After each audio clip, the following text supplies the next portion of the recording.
In the last video, haulers were prioritizing water buckets rather than wheat, so the mill did not receive any wheat, and that's because even though we've added priorities to our buildings, the haulers are still taking the closest items, so we're going to make them aware of the priority of each item. So we're going to modify our hauling behavior so that our haulers take the building priority into account. If we click on a worker, then go into the behavior tree, let's pause the game. Let's expand the hauling job.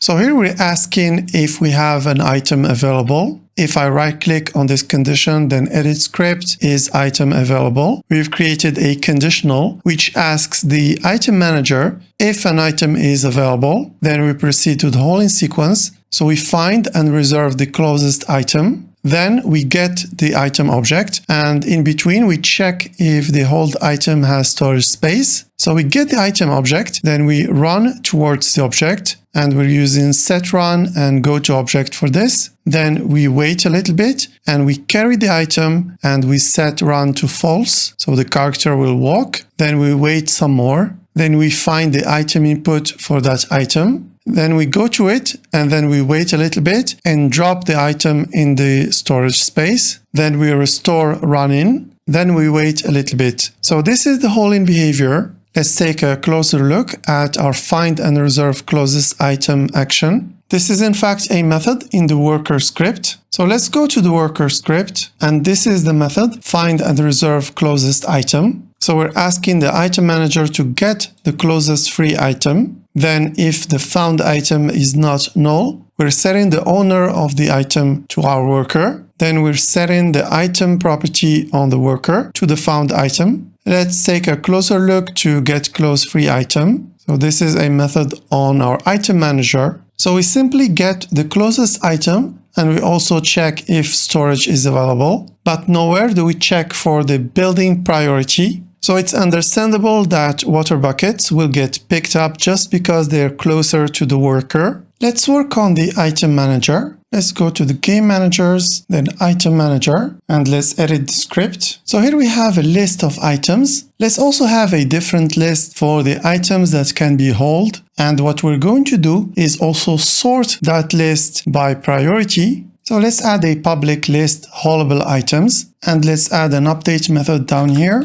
So we're going to update this list every frame. Let's call a method update haulable items, and let's go to the bottom of the class and add it. So I'm just going to copy the code from is item available. Let's copy this. So we're going to loop through the list of items. If an item doesn't have an owner and if storage space is available for that item, then what we're going to do, I'm going to remove the returns. So first we need to clear the list. So let's clear the list of haulable items. If item doesn't have an owner and storage space is available, then we're going to add the item to the list. You know what? Let's add a method here, is haulable, that will take the item, and we're going to use it here. So let's cut this and use is haulable. So let's use our method here, and in is haulable, we're going to return the condition of the if statement here. So an item is haulable if we don't have an owner and if storage space is available for that item. Let's also add the fact that if item is null, we're going to return false. Okay, so if an item is haulable, we're going to return. Okay, now the value of the haulable items list is not only the fact that it only contains the haulable items, but we also want it to be sorted by priority. We need to get the hauling priority of an item. So let's define a get hauling priority method. This method will take an item and return a float. A basic version of this method is to loop through the list of item inputs. If we can add the item to the item input, then we're going to return the priority of the item input. And when we get out of the for loop, we're going to return 0. This is fine if all the item inputs that can take this item have the same priority. But if it's not the case, we need to get the highest priority of each item input that can take that item. So let's define a float, highest priority, that we're going to set to 0. Then if we can add the item to that item input, and if the item input's priority is greater than highest priority, then we're going to set highest priority to item input that priority. And when we get out of the loop, we return highest priority. Okay, now that we have this method, we're going to use it here. So after we populate the list of haulable items, now we're going to sort it. So let's use the sort method on the list, and we're going to give it a lambda expression. In the lambda expression, if we have A and B as arguments, we're going to return get hauling priority B dot compare to get hauling priority A. This way the list will be sorted by the descending order of priority. So if we did get hauling priority A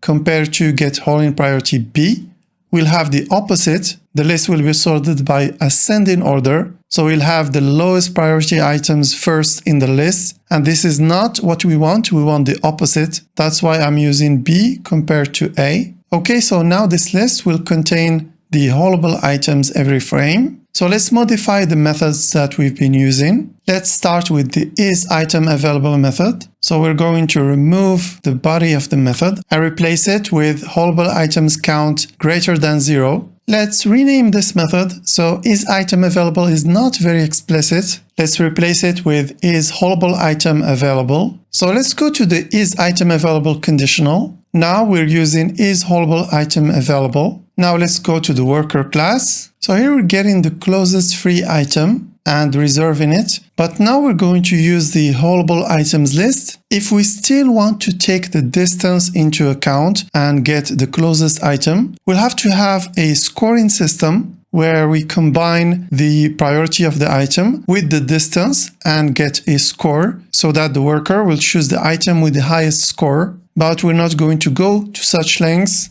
Let's just get the first haulable item in the list. We will not care about distance. Let's start by getting the list of haulable items from Item Manager. If the list is empty, we're going to return. Otherwise, found item will be the first item in the list. Here, no need to do that, but let's keep it anyway. Okay, let's run the game and test our code. Okay, this is what happens.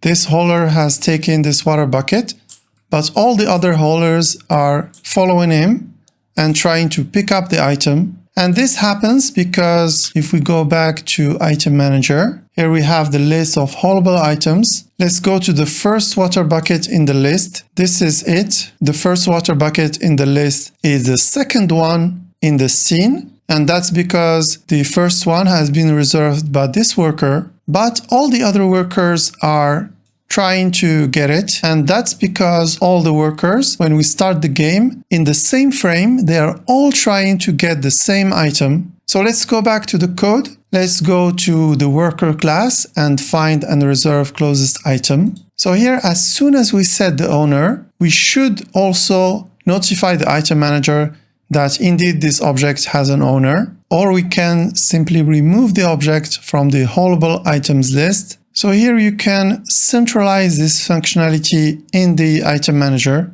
The worker class should not, in theory, have access to this list and be able to remove items from it. But we'll do it anyway, just so you know that if your project gets bigger, perhaps you want the item manager to have full control over this functionality. So if you want to reserve an item, you should ask the item manager to do it and not just allow any script to do it. Yeah, it's always a bad idea to just have your lists be public and any script can modify them as much as they want. We want to limit the access that scripts have over lists, but in this case, it's rather simple. So let's see if it's working. So indeed, our haulers are picking up different items. So our code is clearly working.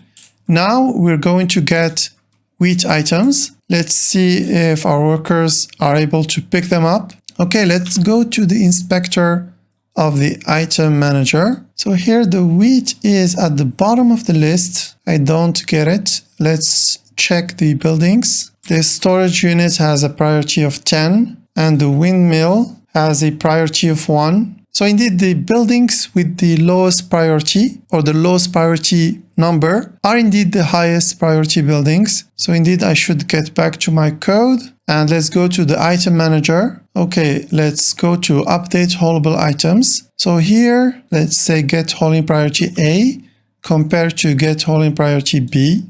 And let's go back to get hauling priority. So here for the highest priority, let's initialize it to mathf infinity. And if the item input's priority is lower than highest priority, then we're going to set the highest priority to that item's priority. Yeah, so priority is a bit confusing. Let's control click on priority on item input. I'm just going to add a comment here. The smaller this number, the highest the priority. Priority of 1 is the highest priority. That way we don't get confused next time. Let's go back to the Unity editor and we're going to keep an eye on the item manager. As soon as the farm starts producing wheat, we should have the wheat items as the first items in the haulable items list. Okay, we have a wheat item here. Okay, so some water buckets are still high on the list, and that's because some high priority buildings are requiring water buckets. So it still works, it's still a solution. Another solution that you can implement is to simply set